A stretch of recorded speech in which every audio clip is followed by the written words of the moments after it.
Hey everybody, welcome back to the channel. Today we have got a video that I promised a little while ago. We are trying to find a varmint load for the Howa Mini 6.5 Grendel. This gun right here.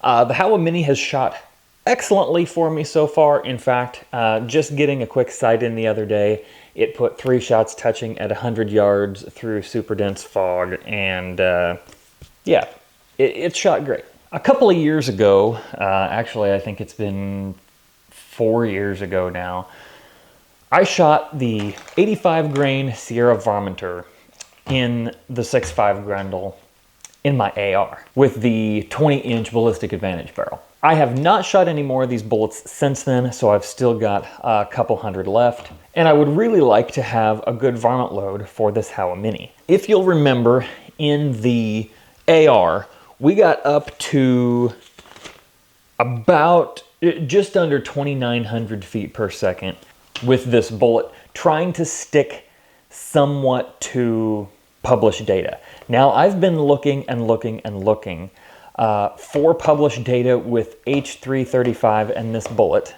and I think the closest I found was on the Hodgdon website. They went up to 29.5 grains on the Hodgdon website. Now, that's the data that I'm seeing now. It may have been different when I originally loaded this.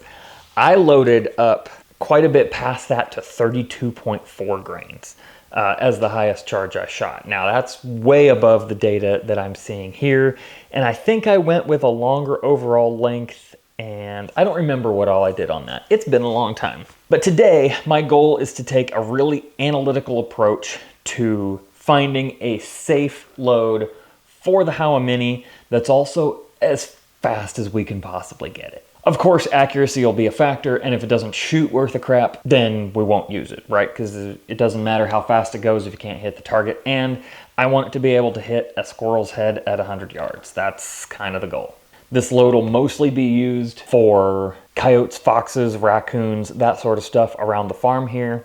And I'm working it up for the Howa Mini because it's a great gun to suppress since it's a bolt action and doesn't have all the gas coming out the port, and generally works really well for a couple of shots without ear protection. So that's the goal for today. As I mentioned, we're using the 85 grain Sierra Varminter, using standard Hornady full length dies.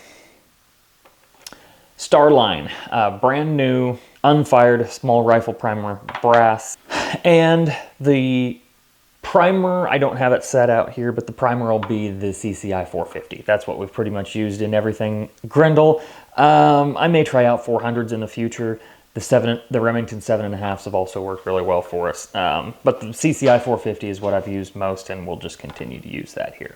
What I've been trying to decide on is a good powder. I've looked at all kinds of load data. I've got multiple load books stacked up here that I've looked at. The Spear manual shows good data with some pretty fast speeds out of IMR 8208 XBR and AR comp as well. That might be the data we end up using for the most part. Their 90 grain TNT is very, very similar to the 85 grain Sierra Varminter. The Hornady manual is not really useful. The closest bullet they have is the 95 grain VMAX, and they do list H.335 with a maximum charge of 29.6 grains. And right here, you can already see that that Hodgdon data was on the low end because Hornady is listing this for all the way up to their 100 grain bullets of all flavors. So I guess we did get a little bit of use out of the Hornady manual so that we could see that charge going clear up to 100 grain bullets. This is a Sierra bullet. We should probably look at the Sierra app, right? So here's what Sierra had to say about velocities at 3,000 feet per second. And this is, I believe, using a 24-inch barrel. Most of the load manuals besides Hornady uses a 24-inch barrel. Hornady's data is on an 18-inch barrel. So take that for what it's worth. A little bit lower velocity opens up a bunch of powders down to a quoted 2,800 feet per second using IMR 4198. And I only have 1 pound of 4198, so we're not going to be using that. Let's go powder shopping and see what I do have that's in a decent burn rate range for this load. All right, so here's my powder shelf, just starting to get things organized here. And I've got them roughly arranged by burn rate, although there's gonna be some way out of whack. So don't judge it on that, it's very rough. First one here I'm gonna grab is AR comp. I hesitate to use AR comp for this load, showing it to you guys because as far as I know, AR comp is not that available anymore. I remember even having a pretty hard time finding it back when components were really available. But I do have 4 pounds of it stacked up here, so I'm gonna include that as one of the powders to check today. I do have Winchester 748, that's gonna be too slow. That's not really a good option. Hodgdon Lever Evolution. Let me set this one out and we'll run this through the number tests in just a few minutes here, just to see. I don't think with this weight of bullet, we're gonna get enough of this powder burnt in the barrel, but we'll see. So I'll set this aside for a second. Back here, yeah, 8208 XBR. That's probably my best hope. I'm thinking right now before really doing too much calculation. And then, let's see what I can find here. H335. Now this is the powder that we used before with the AR. And we'll run this through the simulation in a second here too. I have a pound of Reloader 7. That's gonna be too fast. I wish I had some 10X, which might be one to try.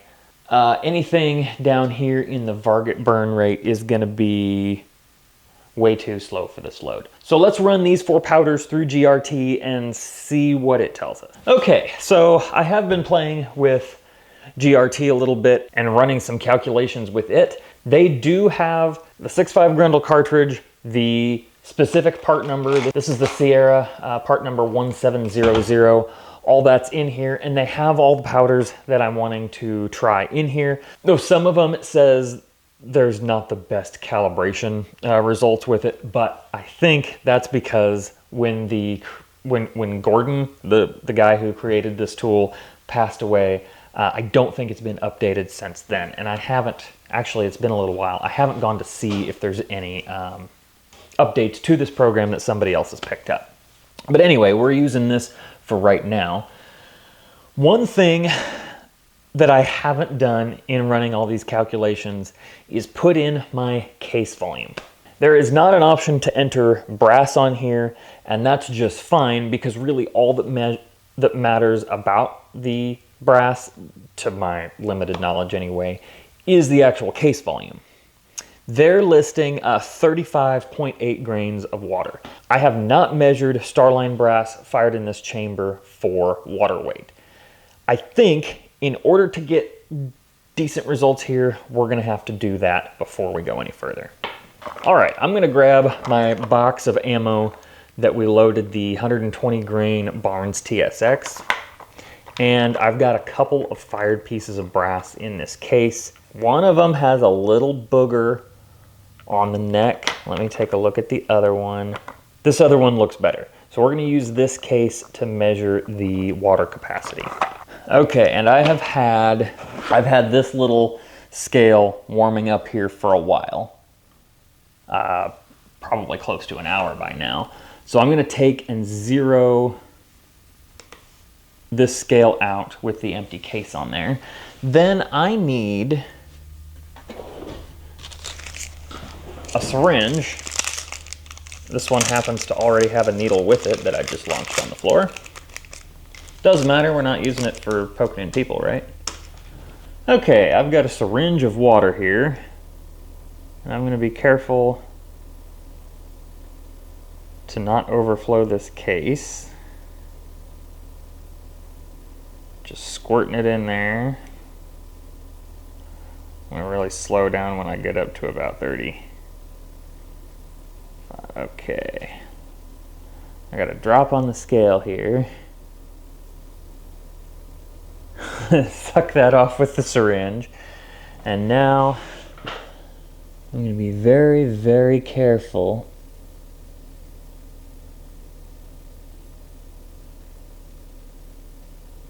to drip water in there, and I just want it level with the mouth of the case. I don't want a bubble on the top or anything.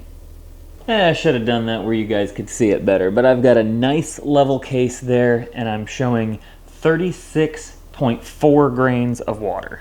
Okay, tell you what, I've got this one other case here. It does have just a tiny, it almost looks like a lube dent that didn't come out. There's probably some junk in the chamber. Let's zero out with that piece of brass. And I'll recoup some of this water here.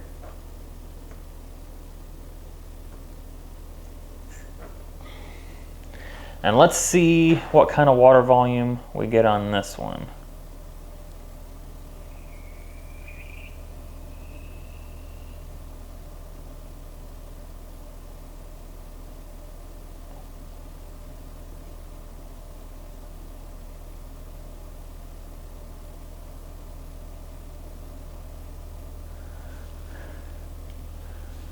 Okay, I've got 2 little droplets of water to collect. One from there and one from right on top of the case here. Okay, we're nice and level.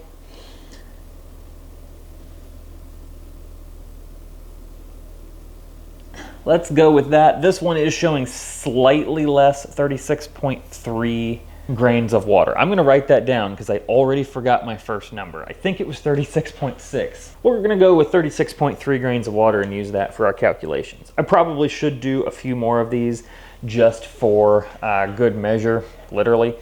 But we're going to go with that. All right, let me clear some of this stuff out of the way. And now that we got that number, I can plug it in here to GRT. All right, pulling up Gordon's rear loading tool here, you can see that the first powder I have loaded in here is Hodgson H335.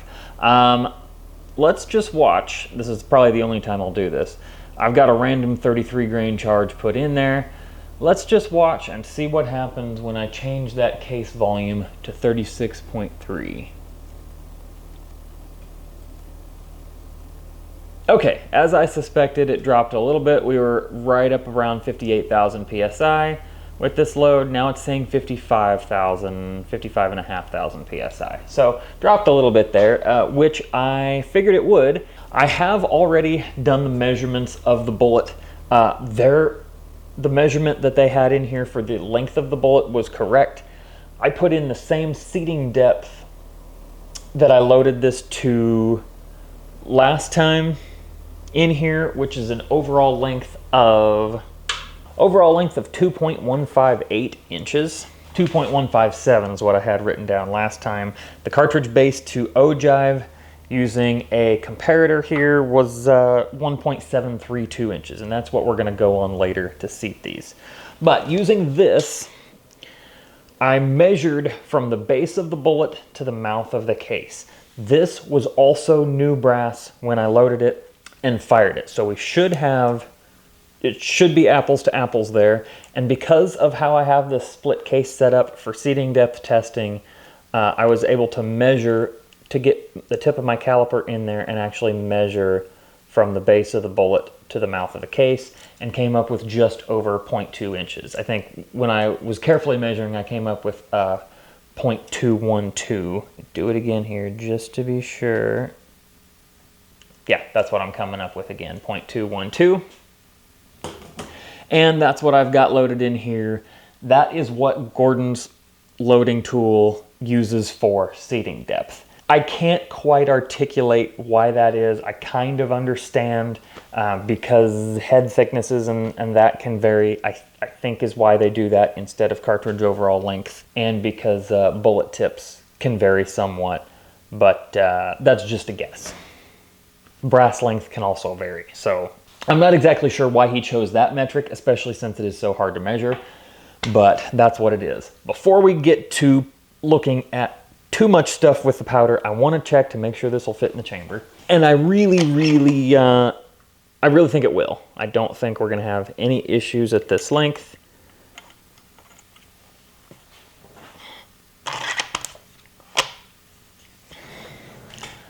Might have to do this slightly off camera here so that it doesn't knock the bullet around. don't think we moved that even the slightest. No, still exactly 2.157 inches on there. And not the first sign of any rifling touching the bullet. So yeah, I didn't think we were gonna have any issues there. Jumping into GRT here, you're gonna notice what I have set right here for the max allowed pressure is 58,000 PSI. Now, I should say this, and it should go without saying, this is not published load data. The stuff I'm working on today is completely outside of published data. There is no bolt gun data for 6.5 Grendel. However, as we all know, there is separate data for 6mm arc gas guns and bolt guns. 6mm arc in a gas gun uses the same pressure limit as 6.5 Grendel of 52,000 PSI. Their bolt gun data goes up to 62,000 PSI. The 6 arc and the 6.5 Grendel use the same case in the same rifles, so we should have no problem going to 62,000 PSI with the 6.5 Grendel. That said, I want my brass to last a long time. I want the primer pockets to last, and I don't want the necks to crack. We're gonna be annealing so that the neck cracking isn't gonna be as much of an issue, but I want my brass to last a bunch of firings. So I'm not going clear up to that 62,000 PSI mark. I'm gonna set the pressure limit on here to 58,000 PSI. If we reevaluate later and find that we wanna go higher, there's 4,000 PSI to work with there. The other reason that I am keeping a pretty big buffer zone there is because, again, this is not measured data, this is predicted data. We're also gonna be looking at pressure signs when we go to shoot it, right? We're not just going to start with a max charge that we see on the screen because it says it should be safe at the pressure limit that I somewhat arbitrarily picked. So we're gonna work up to this, of course, but again, don't do anything I'm doing without working it up yourself first and understanding how all of this works. Because again, this load information did not come out of a manual. This is stuff that we're putting some effort into to make sure it's safe, but also we're kind of working this up on the fly. So take that for what it's worth. All right, let's jump back into this.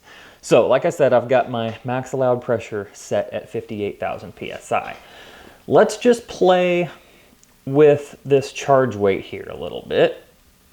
I'm going to enter 33.5, and that's saying it's over pressure at 58,693. So let's put in 33.2, and that gets us under the 58,000 mark by a decent little amount, 56.8. So let's use that for a max on the H335. So the lowest charge weight, so I'm gonna go ahead and throw in 5 ladder steps here, going from 32 grains all the way up to 33.2 in 0.3 grain increments.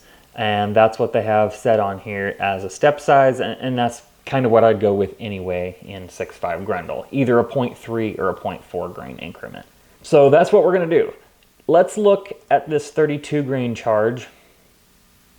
You can see that predicted pressure is even in a very safe range for bolt guns at about 50,000 PSI, which usually load manuals would top out about there. So we should be plenty in the clear there. Again, I have shot the 32 grain load in a gas gun, and I don't remember that area very well, but I know that we can get up in here.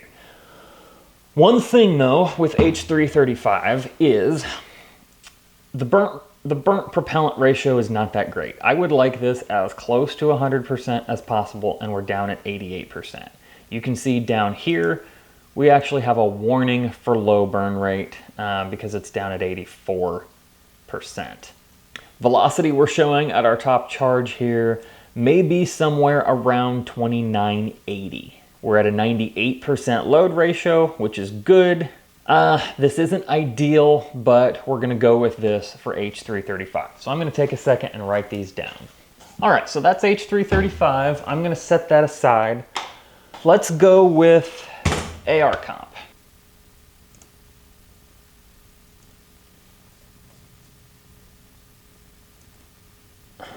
All right, and of course the charge of 33 grains is too much. Let me see what happens when we go 30 grains. Okay, and that's way down there. So, all right, looks like putting in 32 grains gets our max, gets us right up to about 58,000, just a little bit under, and a predicted velocity of over 3,000 feet per second. I like that. We're at a little bit of a compressed charge here, though. We're going to have to see how this fits in the case. The 31.1 grain charge shows 100% load ratio, and we're down just over 2,900 feet per second in there. So we'll see if we can get up here, but we may be compressed, and there's not all that much bullet in the case. See, we're here at 85% of the bullet diameter is actually down in the case at 0.212 inches. So there's not a lot of bullet friction on the neck there to hold the powder in place if it's compressed. We're just gonna have to see how it looks. Let me quickly reference that Spear load manual with their 90 grain TNT. They're showing a max of 30.3 grains, which yeah, is gonna be down right around that AR data. We are also looking a little bit better on our burnt propellant ratio at 91.6%. I would like to see that a little higher, but that's where we are. If we can get that much powder in the case, then we should be in good shape as far as that goes. Okay, that's AR comp calculations. Let's look at lever evolution.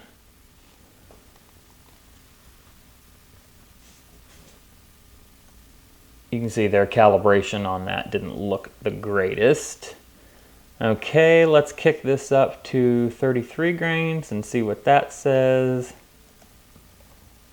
34 grains. 36 grains. Okay, we're already at a compressed charge. Let's try to top out at about 102, maybe 102.5% case fill.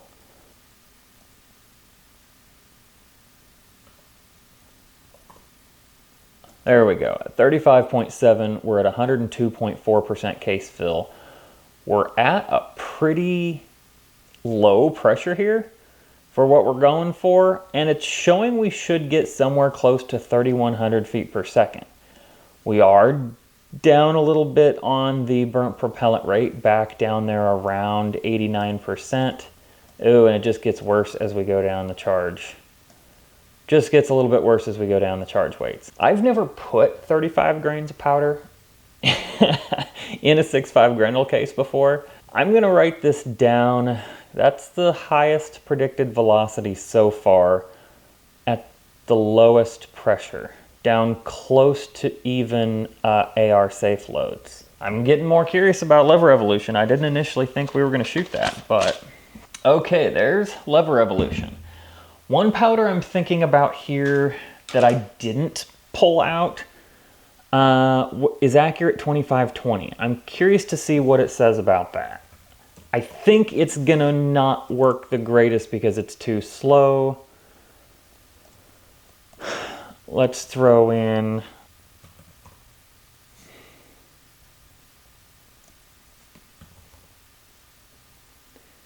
okay, we're at a way compressed charge there, and it's only saying 2,900 feet per second, and not a whole lot of powder burned. All kinds of warnings on that one. Yeah, Accurate 2520 is too slow for this one. The last one, powder that I have hopes for is IMR 8208 XBR.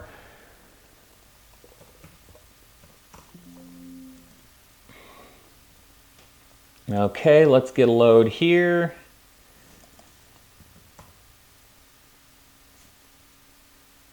Okay, yeah, that's right at the top there at 33 grains. Oh, but that's way too compressed. Let's go even down here at 31.8 grains. Huh. Haha.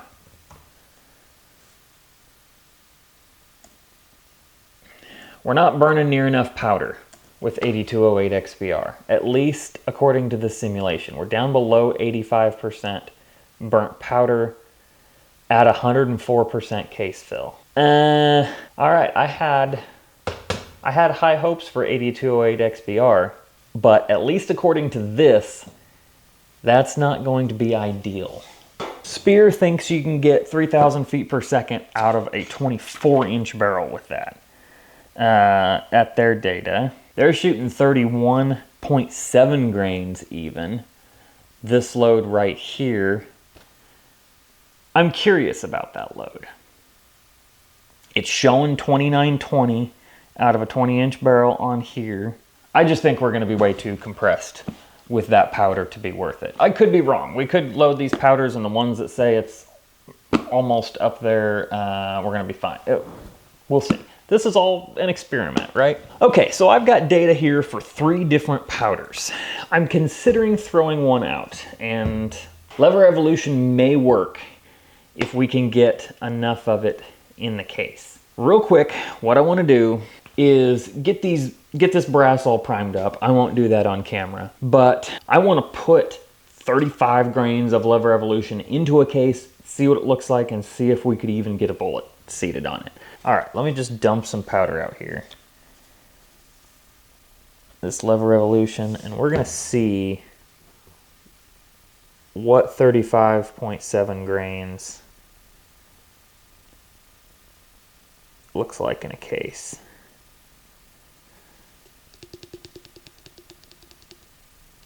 I normally wouldn't trickle like this, but we're just seeing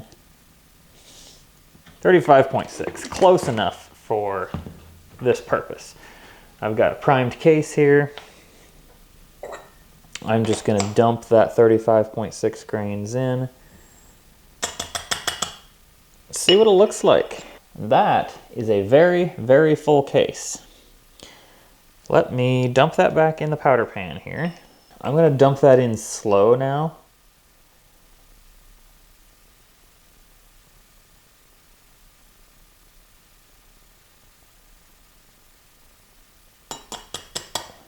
And see what that looks like.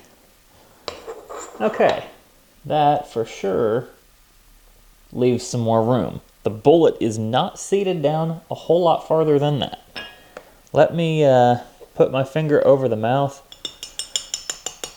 and tap the side of the case.